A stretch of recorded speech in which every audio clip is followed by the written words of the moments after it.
ये कहानी एक लड़की की है जिसका नाम शीला था। शीला एक बहुत ही बदअखलाक और बदतमीज घमंडी टाइप की लड़की थी। 1 घंटा हो गया है तुम्हें चाय का कहा हुए, लेकिन तुम चाय अब बना कर ला रहे हो। दफा हो जाओ यहाँ से इस चाय के कप के साथ, और मुझे अपनी शक्ल ना दिखाना। मुझे तुम्हारी ये घटिया चाय नहीं पीनी। और हाँ रानी, तुम खड़ी मेरा मुंह क्या देख रही हो? जाओ जल्दी से। अभी तक मेरा ड्रेस प्रेस किया है कि नहीं? मैं शावर लेने जा रही हूँ। मुझे मेरा ड्रेस 1 मिनट के अंदर मेरे कमरे में चाहिए है। शीला के इस रवैये की वजह से उसके घर के सारे मुलाजिम बहुत परेशान होते हैं। अरे ये लड़की किस कदर घमंडी है। थोड़ी सी देर चाय लेट क्या हो गई, इसने तो मेरी बेइज्जती कर दी। इंसानियत तो इस लड़की के अंदर से पैदा ही नहीं हुई है। अगर ऐसा ही रहा तो पता नहीं अपना घर कैसे बसाएगी। पता नहीं ये अपने आप को क्या समझती है। नहाना खुद को है, कपड़े खुद को पहनने हैं। महारानी ऑर्डर ऐसे लगाती है जैसे मैं नौकरानी नहीं हूँ, मैंने इसका कोई कर्ज देना है।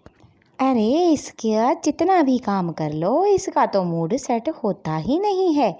और हाँ, इसके साथ साथ इसके माता पिता भी साथ मिल जाते हैं। अरे जो लड़की मैके में कुछ नहीं करती है वो ससुराल में नौकरों से भी बदतर जिंदगी गुजारती है। बड़ी महारानी बनी फिरती है ना।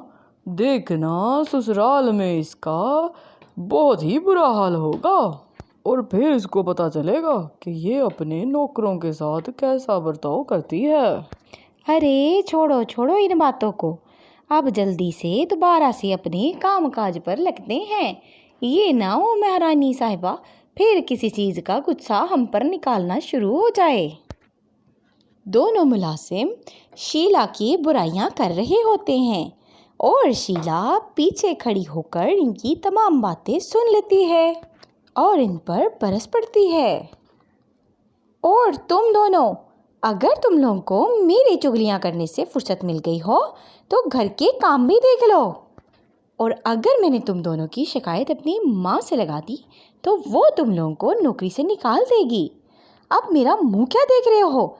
चलो पकड़ो मेरा बैग, मुझे बाजार जाना है। चलो गाड़ी निकालो, मुझे बाजार जाना है।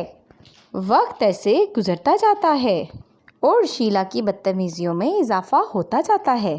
फिर एक दिन शीला का रिश्ता आता है और बबलू नामी लड़के के साथ उसका रिश्ता तय हो जाता है। पर शीला तो अभी शादी नहीं करना चाहती थी। अभी मेरे किसी भी दोस्त की शादी नहीं हुई और मुझे भी शादी नहीं करनी। मुझे अपने जैसे किसी राजकुमार का इंतज़ार है। अरे बेटा, बबलू बहुत अमीर है और उसकी अनकरीब एक सरकारी नौकरी भी लगने वाली है, और फैमिली वो तो बहुत ही एजुकेटेड है। और तो और उसके घर में हमसे भी ज़्यादा नौकर हैं। तुम वहाँ बहुत खुश रहोगी, बिल्कुल राजकुमारियों की तरह। जब शीला को पता चलता है कि वो बबलू उससे भी ज़्यादा अमीर है और वो एक राजकुमारी की तरह ज़िंदगी गुजारेगी, तो वो जल्दी से ही उस रिश्ते के लिए हाँ कर देती है। शादी के बाद शीला की ज़िंदगी में सब कुछ अच्छा चल रहा था, पर अफसोस कि बबलू की सरकारी नौकरी नहीं लग सकती और वो अपने छोटे मोटे खर्चों के लिए पैसे अपनी माँ से लेता होता था, जिसके उसको ताने पड़ते होते थे, जो चीज़ शीला को भी सहनी पड़ती थी। मेरे सारे बच्चे कामयाब हैं, बस एक यही मेरा बेटा निकम्मा निकला है। इससे अच्छा तो मैं किसी नौकर पर ही इतने पैसे खर्च देती, वो ज़िंदगी भर मेरी सेवा तो करता। पता नहीं ये निकम्मा इस घर में कहाँ से पैदा हो गया। माँ, मैं नौकरी ढूंढ तो रहा हूँ, आज नहीं तो कल मुझे कोई ना कोई अच्छी नौकरी मिल ही जाएगी। ठीक है, फिर जिस दिन तुम्हें अच्छी नौकरी मिल जाए उस दिन आकर मुझसे बात करना। जब तक तू नौकरी नहीं करेगा तेरा और तेरी बीवी का खर्चा मैं नहीं उठाने वाली। तुम दोनों पति पत्नी अपने बारे में खुद ही सोचो कि तुम दोनों ने ज़िंदगी कैसे गुजारनी है। माँ अपने बेटे के साथ इतना नाराज़ होती है कि वो बेगानों वाला सलूक अपने बेटे के साथ करती है। साथ ही साथ वो शीला को भी कुछ नहीं समझती। घर में इतने नौकर चाकर होने के बावजूद वो घर का सारा काम शीला से करवाती है। बहू, यहाँ बैठी क्या कर रही है? उठ जा किचन में और जाकर खाना बना। पर मुझे तो खाना बनाना ही नहीं आता। दरअसल मैंने अपने घर में कभी किचन में कदम ही नहीं रखा। मम्मी जी, मैं खाना कैसे बनाऊंगी? नहीं बनाना आता तो सीख ले बहू। जो काम तूने अपने महके में नहीं किया अब ससुराल में तो करना ही पड़ेगा।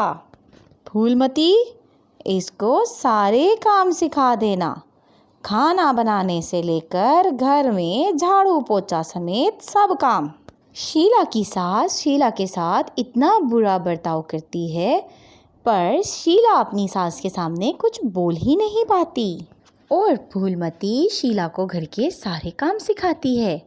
उस शीला को जिस शीला ने अपनी ज़िंदगी में कभी कोई काम ही नहीं किए थे, लेकिन अब वो अपने पूरे ससुराल को संभाल रही होती है और यहाँ तक कि घर के सभी लोगों के गंदे कपड़े भी धोती है। बाहू, काम पर सही से ध्यान क्यों नहीं लगाती? देख, मेरे कमरे में मेरे मैले कपड़े पड़े हुए हैं, उनको जल्दी से धो दे। शीला अपनी सास के सामने कुछ नहीं बोल पाती और चुपचाप उसकी सारी बातें मानती रहती है। शीला की हालत ससुराल में बिल्कुल नौकरों जैसी हो जाती है। जो शीला कल तक अपने घर के नौकरों की बुरी हालत करती थी, आज ससुराल में उसी शीला की हालत इंतहाई बुरी हो जाती है। एक दिन शीला की सास शीला की बहुत बेइज्जती कर रही होती है कि पीछे से अचानक बबलू आ जाता है और अपनी बीवी के साथ इतना बुरा बर्ताव होता देखकर बर्दाश्त नहीं कर पाता और अपनी माँ से कहता है, माँ, आप मेरे साथ ऐसा बर्ताव कैसे कर सकती हैं? आप बिल्कुल सौतेलों वाला हाल मेरा और मेरी बेगम का कर रही हैं। आप ऐसा इसलिए कर रही हो कि मैं बेरोज़गार हूँ और मुझे नौकरी नहीं मिली, पर अब मैं और मेरी बीवी आपका घर छोड़कर जा रहे हैं। चलो शीला। अरे, अगर तुझे अपनी और अपनी बीवी की इतनी इज्जत प्यारी होती तो तू कोई ना कोई काम धंधा ज़रूर करता। जाता है तो जा, निकल अभी मेरे घर से अपनी बीवी के साथ, मुझ पे कोई फ़र्क नहीं पड़ता। ठीक है माँ, मैं जा रहा हूँ। 2 वक्त की रोटी मैं अपनी बीवी को खिला सकता हूँ, लेकिन इस बेइज्जती से तो अच्छी होगी वो 2 वक्त की रोटी। बबलू शीला की वो हालत नहीं देख पाता और वो शीला को लेकर उस घर को छोड़ देता है। फिर बबलू को एक छोटी सी नौकरी मिल जाती है और शीला अपने घर का सारा काम खुद करती है। सही कहते हैं सब लोग कि इंसान जितनी ऐशो आराम में ज़िंदगी क्यों ना गुजारे, लेकिन जब खुद पर आन पड़ती है तो वो अपना सारा काम खुद से संभाल लेता है।